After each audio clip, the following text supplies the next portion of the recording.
Everyone, আজকে চলে এসেছি কুকিং ভিডিও নিয়ে। আজকে করব পমফ্রেট মাছ সর্ষে দিয়ে। তো ফার্স্টে কড়াইটা হিট করে নিয়ে কড়াইয়ের মধ্যে দিয়েছিলাম সর্ষের তেল, তেজপাতা আর শুকনো লঙ্কা ফোড়ন। একটু লাল লাল ভাজার জন্য আমি একটুখানি রেখেছিলাম, হালকা নাড়াচাড়া করছিলাম যাতে একটু হাই ফ্লেমে। তারপরে সর্ষেগুলো দিয়ে দিয়েছি। সর্ষেটা মিক্সিতে গ্রেট করে রেখে দিয়েছিলাম, সর্ষেটা আমি ফার্স্টেই দিয়ে দিলাম। ওর মধ্যে একটু পোস্ত দিয়েছিলাম, কালো সর্ষেটা দিয়ে ভালো করে সর্ষেটা ভালো করে নাড়িয়ে নিচ্ছি। কারণ বেশি তার মধ্যে দিয়েছিলাম টমেটো ভালো করে কুচি করে রেখেছিলাম টমেটো। তো রান্না করতে করতে চলো তোমাদের সাথে কিছু কথা শেয়ার করা যাক। তোমরা আমার ভিডিওগুলো দেখছো, সেই জন্য খুব থ্যাংক ইউ। তো আরও আমাকে ভালোবাসো যারা, আরও একটু আমার সাবস্ক্রাইবারটা বাড়ুক। তো সাবস্ক্রাইবার খুবই কম আছে আমার পাশের থেকে। তারপর একটা করে নুন দিয়ে দিলাম, নুনটা দিয়ে ভালো করে নাড়াচাড়া করছি, কারণ নাড়াচাড়া না করে নিচে ধরে যাবে। তারপরে দিলাম একটু করে হলুদ দিয়ে আবারও নাড়লাম, কারণ না নাড়লে নিচে যদি ধরে যায় সেই জন্য। সর্ষে তো ধরে গেলে একদম পুড়ে গেলে তিতা লাগবে খেতে, সেই কারণে। তো তারপরে আমি দিয়ে দিচ্ছি একটুখানি চিনি, কেন চিনি আমরা সবাই দেখতে একটা তরকারিতে। তো এটা হচ্ছে পমফ্রেট মাছটা, ভাবলাম তোদের সঙ্গে রান্নার ভিডিও শেয়ার করা হয় না, তাই যে রান্নার ভিডিওটা আমি গেছিলাম ননদের বাড়িতে। তো সর্ষে দিয়ে পমফ্রেট মাছ রান্না হয়েছিল, সেই ভিডিওটা আমি তোদের সঙ্গে শেয়ার করলাম।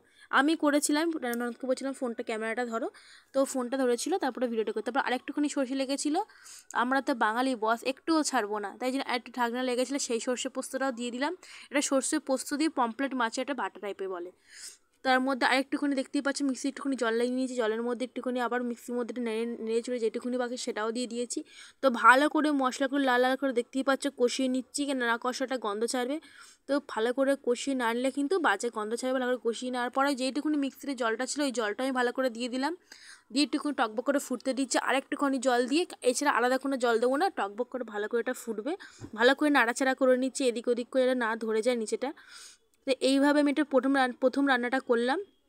এই রান্নাটা কেন এইভাবে মানে সর্ষে দিয়ে পমফ্রেট মাছ করিনি, তাই নতুন কিছু রান্না করতে আমার খুবই ভালো লাগে, এক্সপিরিয়েন্স করতে তোমাদের সঙ্গে শেয়ার করতে, তাই জন্য করলাম। এটা তোমরা প্লিজ ট্রাই করে দেখো কেমন হয়েছে, আমাকে কমেন্ট করে জানিও। তারপরে আরেকটুখানি জল নিয়ে নিলাম, দিয়ে ভালো করে এটা ফোটার জন্য চাপা দিয়ে দিলাম। এটা 5 মিনিট পরে খুললাম, দেখছি কিংবা সুন্দর করে টকবক করে ফুটছে। আমি আরেকবার করে সুন্দর করে নাড়িয়ে নিলাম, দিয়ে একটা করে পমফ্রেট মাছগুলো ভালো করে দিয়ে দিলাম, দিয়ে আরেকটুখানি ফোটার জন্য ভাবলাম রেখে দেবো।